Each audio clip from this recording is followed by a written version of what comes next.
भवतु सब मंगलम। साधु साधु साधु। Oh my Thakur ji, दीदी आप वीडियो कॉल पे। साक्षी जी, अरे आप वहां कैसे पहुंच गई भाई?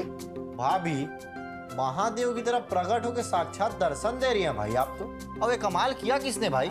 चाचू ये हमारा कमाल है, हमारा ही आइडिया है मम्मी को टीवी पर लाने का। Smart boy. तो आज सबका दिन कैसा बीता और सबसे पहले कौन बताएगा? मम्मी आज पहले हम बताते हैं। वीरू भैया आज आपे बताओ पहले नंबर में काहे कि नंबर 1 का काम किया हो गुरु। अरे भाभी का सीधा प्रसारण करा दिया, लाइव इंटरेक्शन हो रहा है। दिल्ली में बैठी हमें आप बनारस में सीधा देख पा रहे हैं। चाचू इसमें कौन सी बड़ी बात है, ये टेक्नोलॉजी है, सबको आता है। और वैसे भी हमारा दिन वाहियात थर्ड क्लास बोगस था। क्या हुआ बेटा? वीरू सही है? तुम ठीक तो हो? वजन तो सही है। पापा, मम्मी, चाचू, मौसी, हम आपसे एक बात पूछना चाहते हैं। कर्म और भाग्य में कौन बड़ा है, हमें बताओ। वीरू भैया अभी आप इतने बड़े नहीं हुए हो भाई, ये सब सवाल पूछो। अरे थोड़े बड़े हो जाओ, अभी एकदम छोटे भर के हो। बेटा पहले पूरी बात बताओ कि हुआ क्या है। पापा, मम्मी, आज हमारे स्पोर्ट्स सर ने हमारे साथ पार्शियलिटी की है। हैं? क्या हुआ? कैसे? हम अपनी टीम में द बेस्ट परफॉर्म करते हैं। सबसे ज्यादा रन कौन बनाता है? वीरू। सबसे ज्यादा ऑफ स्पिन में विकेट कौन लेता है? वीरू। फिर भी हमारे स्पोर्ट्स सर हमारी कोई कदर ही नहीं करते। शी। सीधे सीधे बोलो, क्या हुआ है? अब हम आपको क्या क्या बताएं, हम क्या क्या झेल कर आए हैं। आज हमारे प्रिंसिपल सर हमारी प्रैक्टिस देखने आए थे। हमने पूरे 54 रन बनाए, 3 विकेट भी लिए। फिर प्रिंसिपल साहब ने बोला कि लाओ हमें 2 बल्ला, अब हम करेंगे बैटिंग। हमने उनको भी पहली बॉल पर क्लीन बोल्ड कर दिया। तो फिर भी उन्होंने हमारे स्पोर्ट्स टीचर सर से कहा कि वीरू को हटा दो ओपनिंग से। पर ऐसा किया काहे उन्होंने? अरे जब तुम गिल्ली उड़ा दिए, स्टंप तोड़ दिए, तो बाहर करने की क्या जरूरत है भाई? अरे चाचू, हमारे प्रिंसिपल सर खड़े खड़े मजे ले गए और हम देखते रह गए, क्योंकि हमारा भाग्य अच्छा नहीं था। अब हम क्या करें बताइए, हमारा मन खराब हो चुका है। बेटा तुम्हारा भाग्य सबसे अच्छा है क्योंकि तुम हमारे बेटे हो। वेदिका जैसी प्यारी बहन है तुम्हारी, इतने अच्छे चाचू है तुम्हारे, और इतनी प्यारी मौसी भी है तुम्हारी। और इतनी छोटी छोटी बातों के लिए ना भाग्य को नहीं कोसते बेटा। मम्मी, भाग्य को कोसने के अलावा हमारे पास चारा ही क्या है? देखो वीरू, पूरी बात बताओ, आखिर बात क्या है? स्टेट एजुकेशन ऑफिसर का बेटा हमारी स्कूल टीम से खेलता है। पहले उसने हमारी कैप्टेंसी छीन ली, और तो और हमारी ओपनिंग बैटिंग भी छीन ली। ये भ्रष्टाचार है, अन्याय हुआ है हमारे साथ। तो ये तुम्हारे कोच साहब को नहीं दिखता का? आँखी वाँखी है या आँखी की जगह बटन लगा के रखे हैं? अरे चाचू, उनकी तो बोलती ही बंद हो गई। और जैसे ही हमारे प्रिंसिपल सर जाने लगे तो हमने पूछा ये कहाँ का इंसाफ है, हमारे साथ गलत हुआ है? तो उन्होंने कहा वीरू, भाग्य कर्म पर भारी होता है। और ये कह के वो चल दिए और हमें लोगी जोर से मिर्ची। अब हम क्या करें? अरे यार, जैसा गुरु वैसा चेला। वैसे तो अनफेयर है, पर ये ना कभी कभी होता है। मतलब कर्म करने वाले जिंदगी भर पत्थर ही तोड़ते रह जाते हैं, और भाग्य वाले जन्म से ही सोने के चम्मच से दूध पी डालते हैं। अच्छा, 100% की बात कही आपने मौसी। मैंडी, पर हम इससे सहमत नहीं है। बड़ा है या छोटा है ये तो हम नहीं जानते मैंडी, लेकिन श्रीमद् भगवत गीता में श्री कृष्ण ने कहा है कर्मण्य वाधिका रस्ते मा फलेषु कदाचन। मतलब कर्म में तुम्हारा अधिकार है, कर्म के फल में कभी नहीं। अरे दीदी, पर अपने वीरू ने तो अच्छा काम किया है। उसने 54 रन बनाए, 3-3 विकेट्स लिए और अपनी स्कूल टीम को भी जितवा दिया। पर उसके भाग्य ने उसका साथ नहीं दिया। वही तो मुद्दा है मौसी। कर्म क्या है और भाग्य क्या है, ये समझाने के लिए विजय जी आप सबको एक कहानी सुनाएंगे। अरे साक्षी जी, पर कौन सी कहानी की बात कर रहे हैं आप? वही कहानी विजय जी जो आपने मैंडी को सुनाई थी मुंबई जाने के पहले। अच्छा जीजू, वही कहानी जो आपने हमें सुनाई थी, करमचंद और भाग्यचंद वाली। कौन सी कहानी? आओ हम कहानी सुने। अरे नेताजी, तुम्हारे पास टाइम कहाँ रहता है गुरु? अरे कितना बार तो हम तुमको कहानी सुनाने की कोशिश की है, लेकिन तुम जो है अपना नेतागिरी में तुमको फुर्सत कहाँ था भाई? कहाँ मैंडी बताओ तुम। देखो कैसे जल रहा है। अच्छा नाराज मत होइए, हम फिर आज सुना देते हैं। वीरू बेटा, आज जैसे तुम कर्म और भाग्य को लेकर दलील दे रहे हो ना, बहुत समय पहले की बात है। 2 बेस्ट फ्रेंड और बराबर के बिजनेस पार्टनर हुआ करते थे। एक बार वो दोनों भी कर्म और भाग्य को लेकर आपस में लड़ने लगे। करमचंद का कहना था कर्म सबसे बड़ा है, और भाग्यचंद तुम सब की तरह भाग्य को सबसे बड़ा मानता था, जिसकी वजह से उन दोनों का झगड़ा बढ़ता चला गया। करमचंद ने कहा कर्म करने वालों के परिश्रम ने संसार और सभ्यता खड़ी कर दी, विज्ञान की ताकत से भगवान तक को चुनौती दे डाली। कर्म के सामने भाग्य कुछ भी नहीं है। पर करमचंद की बातें सुन के भाग्यचंद हंस रहा था। उसने कहा, भाग्य परिश्रम नहीं करता मेरे दोस्त, वो पल भर में रंक को राजा बना देता है। भाग्य जो चाहे वो कर सकता है। काफी समय तक दोनों आपस में लड़ते रहे। कोई अपने को कमतर मानने को तैयार ही नहीं था। जिस जगह पर दोनों झगड़ा कर रहे थे वहां से कुछ दूर एक महात्मा जी ध्यान में लीन बैठे थे। दोनों उनके पास पहुंच गए और अपनी लड़ाई का फैसला सुनाने की प्रार्थना करने लगे। उनकी बात सुन के महात्मा जी ने कहा, इस लड़ाई का अंतिम फैसला सुनाने के लिए तुम दोनों को अपनी एक रात मुझे देनी होगी। सुबह होते ही फैसला हो जाएगा। फिर सुबह क्या हुआ भैया? ये इतने क्यों उतावले हो रहे हो? पहले रात तो बीत जाने दो। मोंडी, सही कहा तुमने। फिर उन दोनों को महात्मा जी ने एक अंधेरी गुफा में बंद कर दिया। गुफा के अंदर हाथ को हाथ नहीं सुझाई दे रहा था। गुफा अंदर से बहुत गंदी थी, पर भाग्यचंद ने परवाह नहीं की और उस गंदी जमीन पर ये कहते हुए बैठ गया कि मेरे भाग्य में होगा तो बिस्तर यहीं बीत जाएगा। जबकि करमचंद ने हार नहीं मानी। उसने किसी तरह सूखी घास इकट्ठा करके पूरी गुफा को साफ कर डाली। मेहनत करने के कारण करमचंद को भूख लग रही थी, पर भाग्यचंद वैसे ही पड़ा रहा। मेरे भाग्य में होगा तो 56 भोग की थाली स्वयं ही चलकर आ जाएगी। करमचंद ने फिर हार नहीं मानी। वो गुफा के अंदर ही खाने योग्य कुछ ढूंढने लगा। लंबे परिश्रम के बाद उसे एक डिब्बा मिला। क्या बात कर रहे हो पापा? उस डब्बे के अंदर क्या निकला? बेटा, भुने हुए चने। और उन चनों को पाकर करमचंद ने भाग्यचंद को चिढ़ाना शुरू कर दिया। तेरा भाग्य हार गया, अब तुझे भूखा मरना होगा और मैं चने चबाऊंगा। साफ सुथरी जगह पर बैठे करमचंद ने मुट्ठी भर के चने मुंह में भर ली और उन्हें चबा चबा के खाने लगा। पर उन चनों में एक कंकर था। उसने कंकर निकाल के भाग्यचंद की ओर उछाल दिया और चिढ़ाते हुए कहा, भाग्यचंद, तेरे भाग्य में 56 भोग नहीं कंकर हैं, इसे खा ले। महादेव महादेव महादेव, तब तो भाग्यचंद को बहुत गुस्सा आया होगा। अरे नहीं बेटा, भाग्यचंद गुस्सा नहीं हुआ। उसको अपने भाग्य के पलटने का इंतजार था। करमचंद ने जितनी बार चने खाए, हर बार उसके मुंह में एक कंकर जरूर आया और हर बार उसने कंकर भाग्यचंद की तरफ उछाल दिया। भाग्यचंद चुपचाप उन कंकरों को संभालता रहा और सुबह हो गई। सुबह होते ही महात्मा जी आ गए। उन्हें देखते ही करमचंद ने चहकते हुए कहा, अब फैसले की कोई जरूरत नहीं है महात्मा जी। आज तय हो गया कि कर्म करने वालों की कभी हार नहीं होती। ये मेरा दोस्त भाग्य के आसरे सारी रात गंदगी में भूखा पड़ा रहा और मैंने अपने परिश्रम से ढेर सारे भुने हुए चने खाए। संसार में कर्म ही श्रेष्ठ है। करमचंद की बात सुन के महात्मा जी ने मुस्कुराते हुए कहा, भाग्यचंद, करमचंद ने चने खाते हुए जो तुम्हें कंकर दिए थे वो जरा कंकर दिखाना। भाग्यचंद ने जेब से सारे कंकर निकाले तो तीनों चौंक गए, क्योंकि वे कंकर नहीं, हीरे थे। हीरे देख के भाग्यचंद भी चहकने लगा, अपनी जीत की घोषणा करने लगा। हीरे जवाहरात मिलने के कारण असली जीत तो भाग्यचंद की हुई, क्योंकि उसके भाग्य ने उसका साथ दिया, उसे रंक से राजा बना दिया। ये तो हम भी आपको कब से कह रहे हैं। वीरू, सुनो, मम्मी कुछ कह रही हैं। पर फैसला सुनाते हुए महात्मा जी ने क्या कहा जानती हो?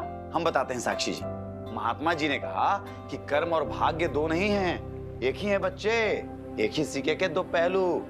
जो कर्म करेगा उसका भाग्य बदलेगा ही बदलेगा। करमचंद ने परिश्रम का कर्म किया तो भाग्यचंद का भाग्य बदला। अब जो भाग्यचंद का है वो करमचंद का भी है, क्योंकि वो दोनों बेस्ट फ्रेंड ही नहीं, बराबर बराबर के हिस्सेदार भी थे। पापा, इस कहानी का ये मतलब है कि हमें और अच्छे से कर्म करना चाहिए। करेक्ट। वीरू को समझ में आ गई क्या कहानी। बात है। हाँ वीरू बेटा, इस कहानी में यही संदेश छिपा है। तुम अभी सिर्फ स्कूल की ओपनिंग, बैटिंग और कैप्टेंसी को ही देख रहे हो और उस लक्ष्य को नहीं देख पा रहे हो जो बहुत बड़ा है, इससे भी ऊपर है। कौन सा लक्ष्य मम्मी? देखो वीरू, तुम अगर अच्छा खेलते रहे ना तो तुमसे ये कोई नहीं पूछेगा कि तुम किस स्कूल से खेल रहे थे और किस स्कूल के कैप्टन थे। और तुमसे ये भी कोई नहीं पूछेगा कि तुम छठे नंबर पे आते थे कि ओपनिंग करते थे। और उस समय तुम्हारा परफॉर्मेंस ही तुम्हारे सिलेक्शन का कारण बनेगा। हम समझ गए चाचू, अब हम सिर्फ अपने खेल पर ध्यान देंगे, ये बेतुकी बातों पर ध्यान नहीं देंगे। क्या बात है, शाबाश वीरू पांडे जी। ये हुई ना स्पोर्ट्समैन स्पिरिट बेटा। जय बात। और वीरू, अगर तुम सच्चाई से कर्म करोगे तो तुम्हारा भाग्य जरूर बदलेगा। और हमारी वेदी रानी कहाँ है? दिख नहीं रही है। एक्चुअली वो खुशबू के घर पढ़ाई के लिए गई है। बाकी हमारा दिन तो शानदार था। भाभी, आज का दिन हमारा एकदम शानदार था। हमारे यूनिवर्सिटी में जितने भी कैंडिडेट जीते, अरे आज उनके साथ प्रिंसिपल सर ने गेट टुगेदर रखा था, काफी हेल्दी कन्वर्सेशन हुआ है। वैसे हमारा दिन भी ठीक ही ठाक था, बताने लायक कुछ ऐसा नहीं है। आप तो बता दीजिए, आपका दिन कैसा गया? हमारा दिन तो काफी नॉर्मल था, अच्छा ही था। चलिए भैया, अब हम भी जाते हैं, थोड़ा दंड करके आते हैं। कसरत असरत कर ले, काफी दिन से शरीर जाम हो गया। कर लो, जकड़ गया शरीर तुम्हारा। वीरू बेटा, तुम जाके होमवर्क करो। जी मम्मी, जैसे आपकी आज्ञा। और विजय जी और मैंडी, आप लोग जाके जी टीवी के दर्शकों के मेल्स पढ़ लीजिए। और साक्षी जी, हम एक ही शर्त पे जी टीवी के दर्शकों का मेल और मैसेज पढ़ेंगे, अगर मैंडी जो है अदरक वाली बढ़िया एक चाय पिला दे। अरे पिला देते हैं जीजू, मैंडी ट्रेंडी स्पेशल चाय। तो तुम बनाओ चाय और हम आते हैं लैपटॉप लेकर के, चलिए फिर पढ़ेंगे एकदम मस्त जी टीवी के दर्शकों का मेल और मैसेजेस। हमारे प्यारे जी टीवी के दर्शकों को हमारा परिवार की तरफ से प्यार भरा नमस्कार। नमस्ते।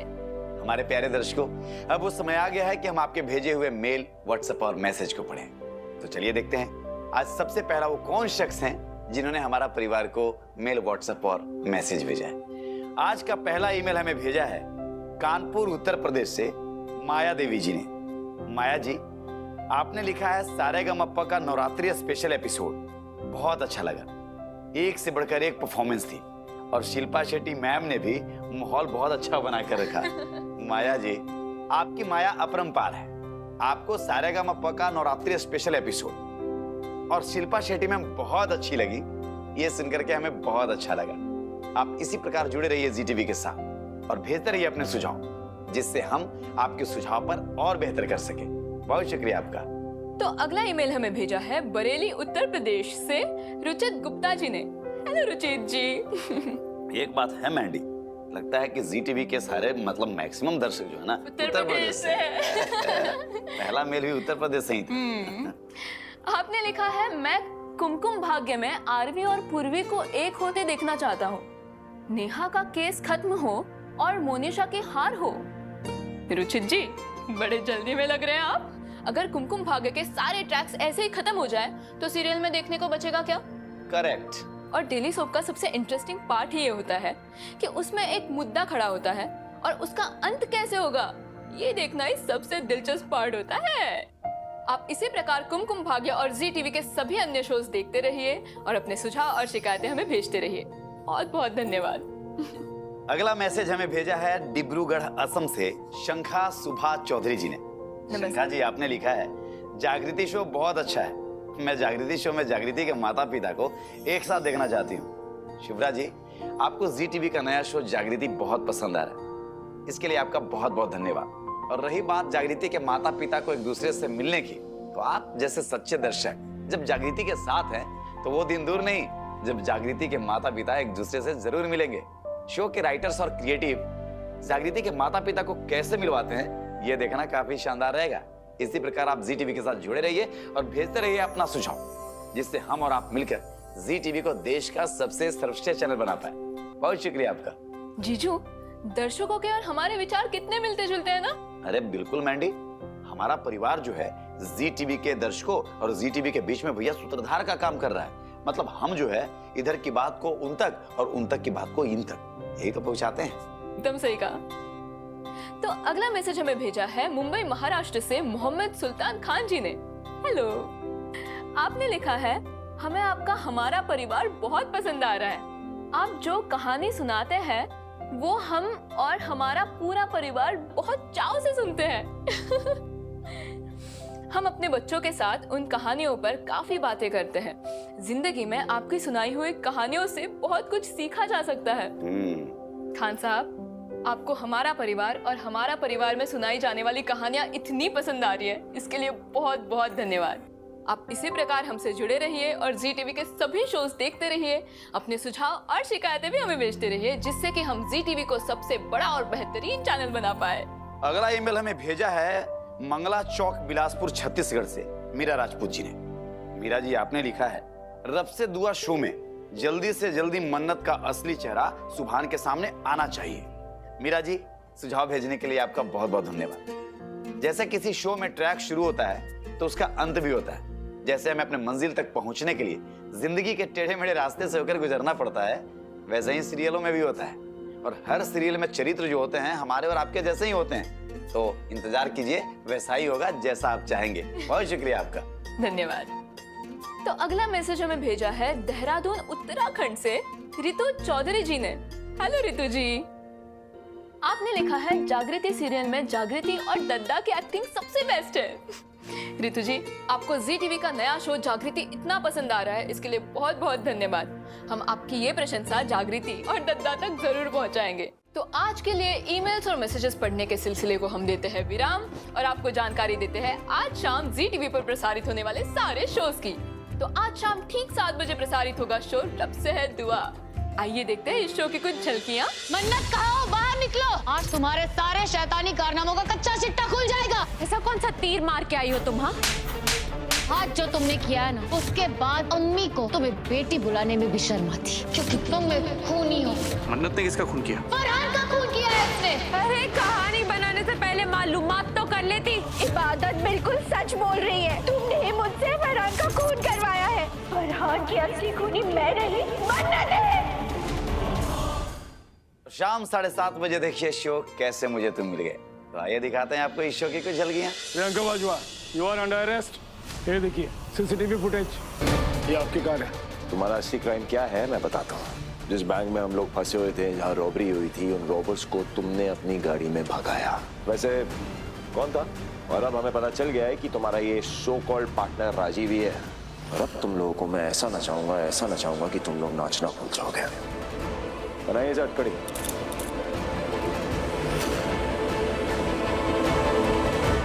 8 बजे देखिए शो भाग्य लक्ष्मी। आइए देखते हैं इस शो की कुछ झलकियाँ। मुझे छोड़ के मत जाओ ना प्लीज। मिले क्या वो दोनों? नहीं मॉम, नहीं दिखे वो लोग मुझे। मैं तुमसे बहुत प्यार करता हूँ, मैं तुम्हारे बिना सच में कुछ नहीं हूँ। मेरी शादीशुदा जिंदगी कैसी चल रही है? कभी पूछा है आपने मैं अनुष्का के साथ ठीक हूँ कि नहीं हूँ, सब अच्छा है कि नहीं है? मैं तुम्हें किस कर सकता हूँ? अब मेरे ऋषि को मुझसे कोई नहीं छीन सकता, और वो लक्ष्मी तो बिल्कुल। रात 8:30 बजे देखिए शो जागृति एक नई सुबह। तो आइए आपको दिखाते हैं इस शो की कुछ प्यारी झलकियाँ। बाबा, इस सब ऐसे बाहर का सो रहे हैं? उठो। आकाश, तुम लोग ये दरवाजा छेक के यहाँ लेट काहे गए हो? तुम स्कूल के अंदर काहे नहीं जा रहे हो? क्योंकि हम तुम्हें स्कूल में पढ़ने नहीं दे सकते। हम कब ये हैं? तुम्हें चिंता हो जागृति, तो हम किसी चिंता को अपने साथ पढ़ने नहीं दे सकते। रात 9 बजे प्रसारित होगा हम सबका फेवरेट शो कुमकुम भाग्य। आइए देखते हैं कुमकुम भाग्य की कुछ झलकियाँ। मैं एक मीटिंग में हूँ, बाद में बात करता हूँ। मीटिंग छोड़, जल्दी यहाँ से निकलो। तुम्हें फंसाया जा रहा है। जिससे तुम मिलने आए हो ना, वो आरती का भाई युग है। तुम्हें पैसा चाहिए ना? मैं दूंगा तुम्हें पैसा। आज पहली बार तुझे किसी की जान लेने की सुपारी नहीं, बल्कि जान बचाने की सुपारी दूंगा। तुझे मेरी जान बचानी ना थी, क्योंकि मुझ पर किसी वक्त भी हमला हो सकता है। रात 9:30 बजे देखिए शो जाने अनजाने हम मिले। तो आइए आपको दिखाते हैं इस शो की कुछ झलकियाँ।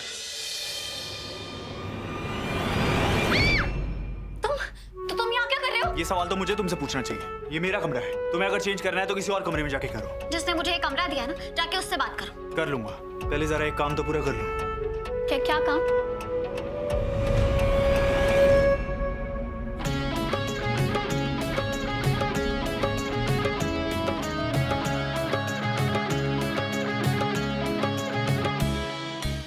रात 10 बजे देखिए शो कुंडली भाग्य। आइए देखते हैं इस शो की कुछ झलकियाँ।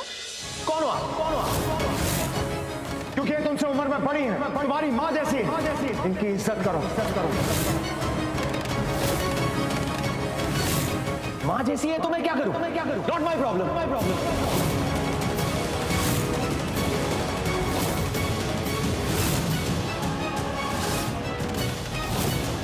इज्जत दो इनको आता है इज्जत देना।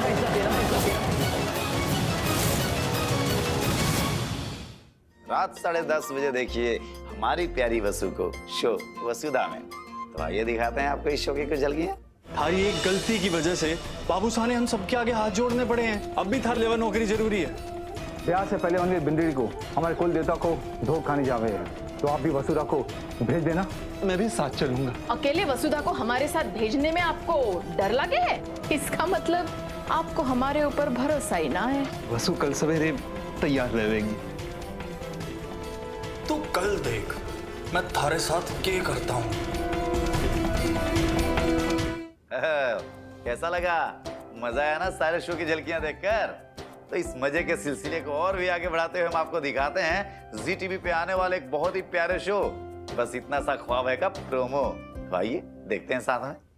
सुबह का नाश्ता, दोपहर का खाना सब रेडी है। मम्मी जी आज काम का पहला दिन है। इस उम्र में अब रसोई संभालनी पड़ेगी। नहीं मम्मी जी, हमने सब रेडी कर दिया है। अब तो घर के बाहर मिसेस की भी नेम प्लेट लगानी पड़ेगी, beautician Avni Trivedi. Name plate तो जरूर लगेगी, लेकिन आपके नाम की, वो भी अपने नए घर के बाहर। Mummy all the best. किसी ने भी आपको विश नहीं किया ना? कोई बात नहीं बेटा, जिस दिन वो समझ जाएंगे साथ आ जाएंगे। पूरे करने हैं उसे अपनों के सपने, लेकिन क्या साथ देंगे उसके अपने? बस इतना सा ख्वाब बहुत जल्द ZTV और ZEE5 पर।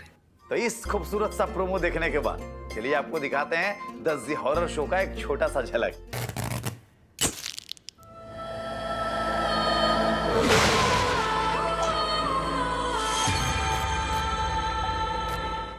तो आज के लिए बस इतना ही। कल हम आपसे फिर मिलेंगे, पर यहाँ नहीं बल्कि जी टीवी के किसी बेहद पॉपुलर शो के सेट पे। अब वो कौन सा शो है ये तो हम आपको नहीं बताएंगे क्योंकि इट्स अ सरप्राइज। पर हम वहाँ करेंगे कलाकारों से और टीम से बातचीत। और आपको भी उन कलाकारों से बातचीत करनी है तो भेजते रहिए अपने सुझाव और शिकायतें हमारा परिवार के ईमेल और व्हाट्सएप पर। जुड़े रहिए हमारा परिवार से और जी टीवी के साथ, क्योंकि प्यार से भरा संसार दिखाएगा हमारा परिवार। परिवार।